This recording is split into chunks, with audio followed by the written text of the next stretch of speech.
మా ఆయన మసాలా కర్రీస్ అస్సలు చేయొద్దన్నాడు. ఇంక ఈ అనపగింజలు అయితే ఇంట్లో ఉన్నాయన్నమాట. ఎక్కువగా నేను పితికిపప్పు కర్రీనే చేస్తూ ఉంటాను.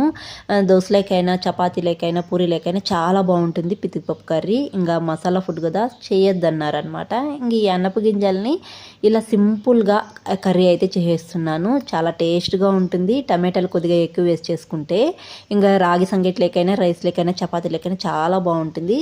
స్టవ్ పైన బాండి పెట్టుకొని ఆయిల్ వేసుకొని, ఆవాలు వేసుకొని, ఆనియన్స్, పచ్చిమిర్చి, కరివేపాకు వేసుకొని, ఆనియన్స్ లైట్గా వేయించుకున్నాక టమాటాలు కొద్దిగా ఎక్కువ వేసుకొని, దంచిన వెల్లుల్లి వేసుకొని బాగా టమాటాలు మెత్తగా అయిపోయే వరకు బాగా వేయించుకునేయాలి. తర్వాత రెడ్ చిల్లీ పౌడర్, పసుపు ఈ రెండు మాత్రమే వేసుకొని బాగా ఆయిల్ పైకి తేలే వరకు వేయించుకొని, తర్వాత మనం ఉడికించి పెట్టుకున్న అనపగింజలు కూడా వాటర్తో సహా వేసుకునేసి కర్రీ ఉడుకుతున్నప్పుడు పల్లీల పొడి ఒక 4 స్పూన్లు వేసుకొని 2 నిమిషాలు ఉడికించుకునేస్తే అదిరిపోయే అనపగింజల కర్రీ రెడీ అండి. చపాతీలకైనా, రైస్లకైనా, రాగి సంగటిలకైనా చాలా బాగుంటుంది. సింపుల్గా అయిపోతుంది. ఎక్కువ మసాలా కూడా లేదనమాట. డైట్ చేసే వాళ్ళకి ఈ కర్రీ చాలా బాగుంటుంది. దేంట్లోకైనా తినేయచ్చు, అంత బాగుంటుంది అనమాట.